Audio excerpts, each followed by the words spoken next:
सभी को जय माता जी। कक्षा 12 नामा के मूल तत्व सब्जेक्ट में मैं गिरीश सर आप सभी स्टूडेंट्स का हार्दिक स्वागत करता हूं। आज हम चैप्टर नंबर 6 निवृत्ति में सवाल नंबर 10 का अध्ययन करेंगे। जो रेगुलर खाते बनाते वही बनाने हैं। पुनः मूल्यांकन खाता, पूंजी खाता, बैंक खाता और पक्की तलपट। बराबर। सबसे पहला कार्य हमारा सवाल पढ़ना। क्वेश्चन 10, दीप, ज्योति और गीता अपनी पूंजी के प्रमाण में लाभ हानि बांटने वाले साझेदार है। माने उनका लाभ हानि का जो अनुपात है वो पूंजी के प्रमाण में, तो पूंजी उनकी दीप, ज्योति और गीता की है 1 लाख, 1.5 लाख, 1 लाख। इस पर तो थोड़ी गणना कर लेते हैं तुरंत ही। क्वेश्चन नंबर 10 की गणना। साझेदार दीप, ज्योति और गीता है तो DJG लिखा। पूंजी 1 लाख, 1.5 लाख, 1 लाख है तो मैंने लिखी पूंजी 1 लाख, 1.5 लाख और 1 लाख। अब इसमें 4 जीरो, तो 4 जीरो इसमें निकालेंगे हम, तो इसके भी 4 जीरो निकल जाएंगे और इसके भी कितने जीरो निकलेंगे? 4।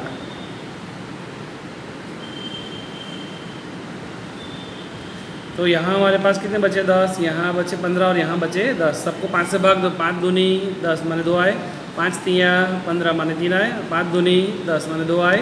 2 और 3 5, 5 और 2 7 माने 2/7, 3/7 और 2/7। ये कौन सा भाग बना? हमारा पुराना भाग, क्योंकि उसने कहा है कि पूंजी के प्रमाण में लाभ हानि बांटते हैं। इससे हमने पूंजी लिखी, समान जीरो काट दिए।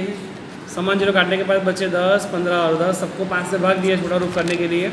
5 दूनी 10, 5 तिया 15 और 5 दूनी 10 माने 2, 3, 2। ये हमारा कौन सा अनुपात हुआ? पुराना अनुपात। बराबर है। आगे उपरोक्त तारीख पर ज्योति निवृत्त होती है। ये 3 साझेदार जो है उनमें कौन निवृत्त हो रहा है? ज्योति। हमारे पास ज्योति जो है वो निवृत्त हो रही है। फर्स्ट दिया है दीप और गीता का नया लाभ हानि का प्रमाण। किसका? दीप और गीता का नया प्रमाण दिया है। लाभ हानि का 1:1 है।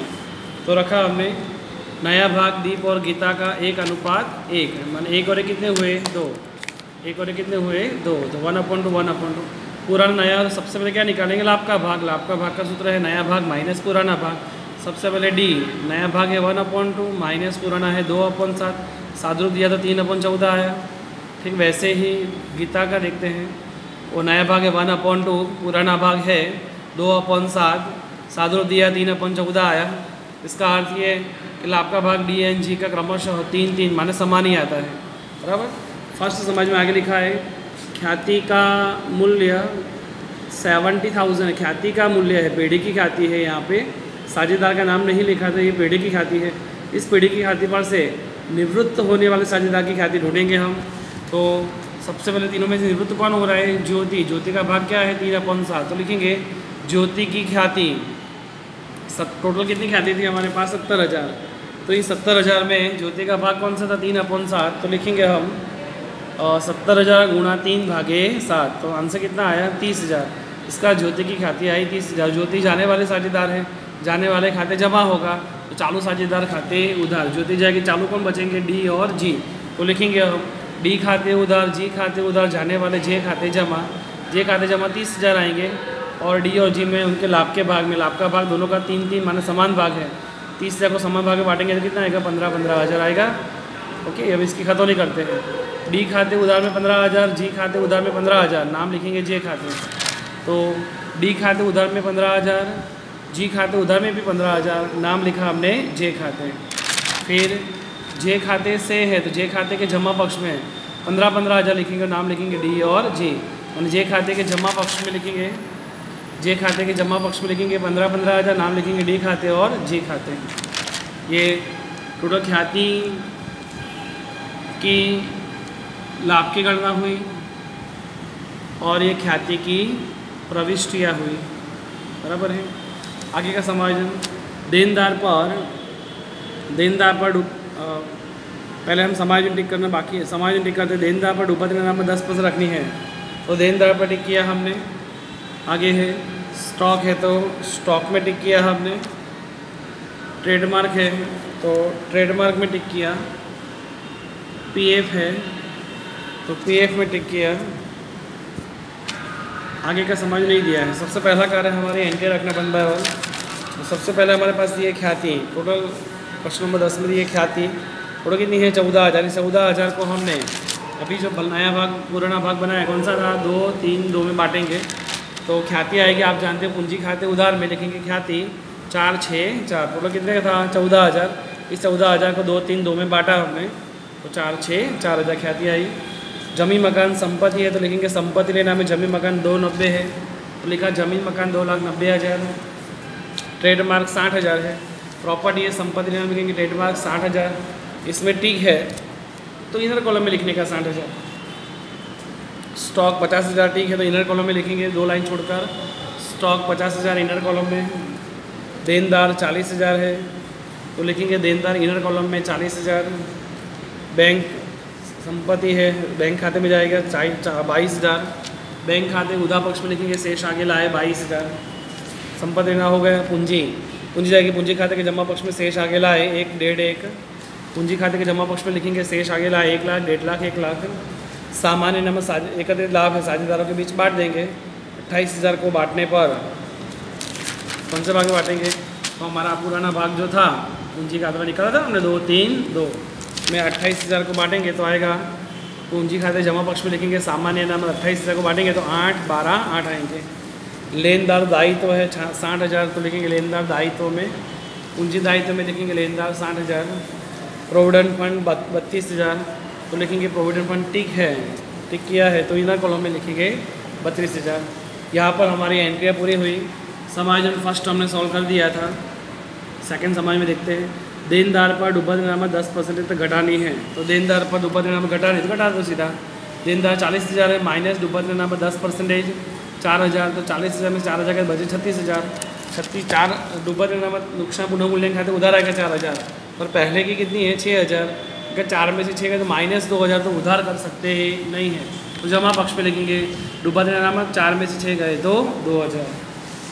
आगे स्टॉक उसकी लागत कीमत की अपेक्षा 25% अधिक कीमत पर दर्शाया है। स्टॉक लागत कीमत की अपेक्षा 25% अधिक कीमत पर दर्शाया है। अब जिसे लागत कीमत से लिखना है कौन सी कीमत से लिखना है लागत कीमत से तो स्टॉक की गणना करते हैं। माना कि इसमें लागत कीमत कितनी है 100 25% अधिक बताया है तो 25 जोड़ दो।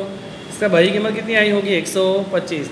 तो हमें ढूंढना क्या है बही कीमत पर से क्या ढूंढनी है लागत कीमत पर दर्शाना है। तो बही कीमत अगर 125 है तब लागत कीमत कितनी है 100। बही कीमत 125 है तब लागत कीमत कितनी है 100। तो यहाँ स्टॉक की बही कीमत कितनी दी है तो बही में स्टॉक दिया है 50,000 का तो 50,000 पर कितना इन दोनों का गुणा करेंगे इससे भाग देंगे 50,000 गुणा 100 भागे 125 तो लागत कीमत कितनी आई बराबर ये क्या है लागत कीमत तो लागत कीमत 40,000 आई है जबकि बही में कीमत कितना स्टॉक दर्शाया हमने 50,000 का है तो कितने की कमी हुई 10,000 तो माइनस करेंगे कमी 10,000 50 में से 10 के तो आउटर में 40,000 कमी होने से नुकसान होगा तो पुनः मूल्यांकन खाते उधार पुनः मूल्यांकन खाते उधार में लिखेंगे स्टॉक खाते 10,000। आगे ट्रेडमार्क 60,000 चालू वर्ष में चुकाए हैं पर जो पर कुल 6 वर्ष के लिए कितने वर्ष के लिए 6 और टोटल कितने हैं 60,000 तो 60,000 को जितने भी ट्रेडमार्क हो उसको टोटल साल से भाग देते हैं तो 60,000 भागे 6 करेंगे तो 10,000 आएगा। इसका 10,000 हर साल आप लिखित करेंगे हम तो ट्रेडमार्क में हम माइनस करेंगे आप लिखित 10,000 कैसा है तो 60,000 को 6 साल से भागा तो 10,000 माइनस करेंगे आउटर में 50,000। संपत्ति कम होगी तो नुकसान होगा पुनः मूल्यांकन खाते उधार में लिखेंगे ट्रेडमार्क आप लिखित 10,000। आगे प्रोविडेंट फंड की जिम्मेदारी 35,000 निश्चित हुई है तो प्रोविडेंट फंड थे कितने के हमारे 32,000 अगर 32,000 के पीए 35,000 के होगा तो कितने की वृद्धि हुई 3,000 प्लस करेंगे 3,000 की वृद्धि आउटर में 35,000। अगर दायित्व तो बढ़ेगा तो अधिक पैसे चुकाना पड़ेगा अधिक चुकाएंगे तो नुकसान होगा तो पुनः मूल्यांकन खाते उधार लिखेंगे पीएफ में वृद्धि क्या लिखेंगे हम पीएफ में वृद्धि कितने की हुई 3,000 की। आगे नई पीढ़ी की जो कुल पूंजी है नई पीढ़ी की पूंजी पुरानी पीढ़ी की कुल पूंजी जितनी ही रखनी है मान नई पीढ़ी की जो पूंजी है वो पुरानी पीढ़ी की कुल पूंजी जितनी ही रखनी है तो पूंजी की गणना करनी पड़ेगी हमें। अरे पूंजी कैसे तो यहाँ लिखा है नई पीढ़ी की जो कुल पूंजी है वही इसी इक्वल टू कौन सी पूंजी है पुरानी पीढ़ी की कुल पूंजी। तो पुरानी पीढ़ी में कुल पूंजी कितनी थी 1 लाख 1.5 लाख 1 लाख थी तीनों साझेदारों की तो लिखा 1 लाख 1.5 लाख 1 लाख टोटल कितनी हुई 3.5 लाख। अब नई पीढ़ी में कौन साझेदार अब इस पूंजी का बंटवारा करो 3.5 लाख। नवनिवृत्त तो कौन हो रहा है ज्योति ज्योति निवृत्त होती है किसको मिलेंगे डी और जी को भाग मिलेगा तो डी और जी को कौन से भाग में बांटने तो लिखा है कि यह पूंजी दीप और गीता के उनके नए लाभ आने के प्रमाण में रखेंगे और अंतर जो भी निकले पूंजी खाते का उस अंतर को चालू खाते ले जाना है। कहाँ ले जाना है उसे? चालू खाते। अब नए लाभ आने के प्रमाण में रखेंगे तो नया लाभ आने का प्रमाण फर्स्ट समाज में दिया है कि दीप और गीता का नया भाग कितना है? 1:1।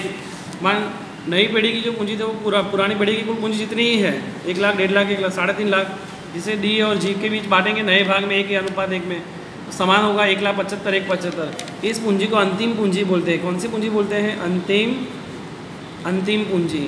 अंतिम पूंजी को हम क्या कहते हैं? शेष आगे ले गए। क्या कहते हैं उसे हम? शेष आगे ले गए। जो कहाँ लिखते हैं हम?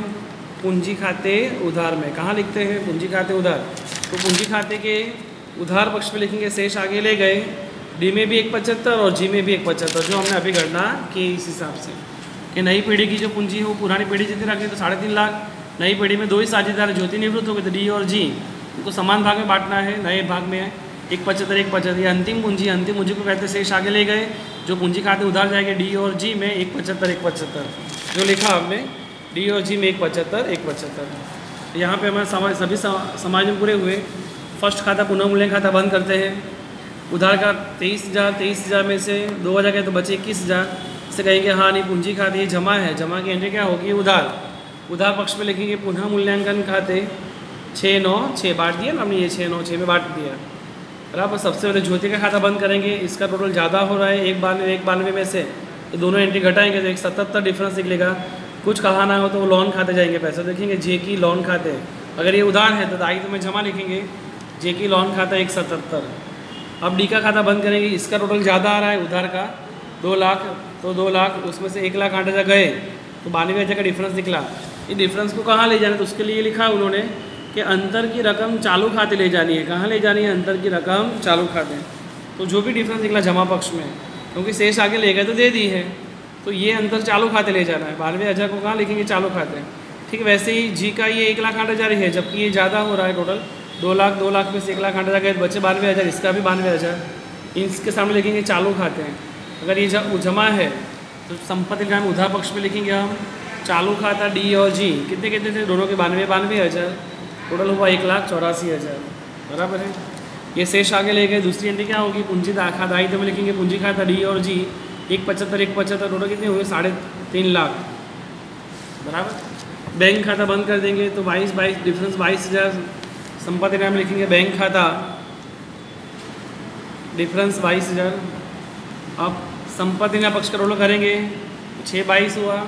पूंजी दायित्व पक्ष का टोटल करेंगे 6,22 हुआ। इस प्रकार हमारा ये क्वेश्चन का आंसर कंप्लीट हुआ। सभी स्टूडेंट्स सॉल्व करें क्वेश्चन नंबर 10। ये क्वेश्चन नंबर 10 का पुनः मूल्यांकन खाता है।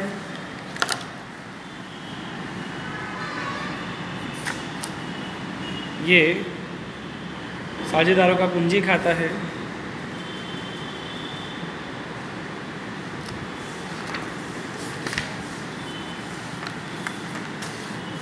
ये बैंक खाता है और ये पक्की तल पर है।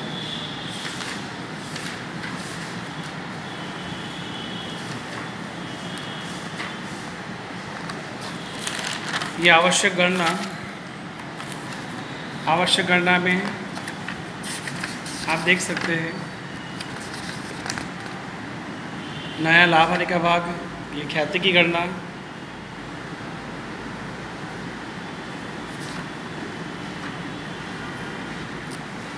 और ये पूंजी की गणना, अंतिम पूंजी की गणना।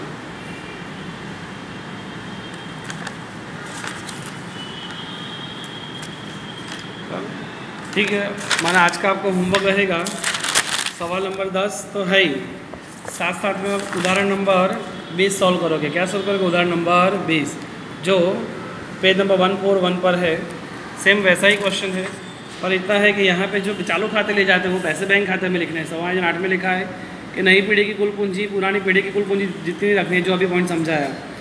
यहाँ पूंजीकरण और फाइनल अपने नए लाभ आने के प्रमाण में रखेंगे, जो अभी सिखाया वैसे ही। पर आवश्यक समायोजन बैंक खाता द्वारा लिखना है। माने अभी चालू खाते में लिखना था, इस जगह यहाँ पे क्या लिखोगे बैंक, अर्थात पूंजी खाते के उधार पक्ष में जो भी डिफरेंस निकला उसे कहाँ ले जाओगे आप, बैंक खाते में।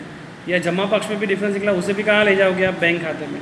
क्रॉस एंट्री होगी, जमा की एंट्री उधार में जाएगी, उधार की जमा में जाएगी, बराबर। ये उन्होंने गणना करके भी दी अच्छी तरह से। तो सभी स्टूडेंट्स आप होमवर्क में उदाहरण 20 सॉल्व करोगे और क्वेश्चन नंबर 10 सॉल्व करोगे। सभी को जय माता दी।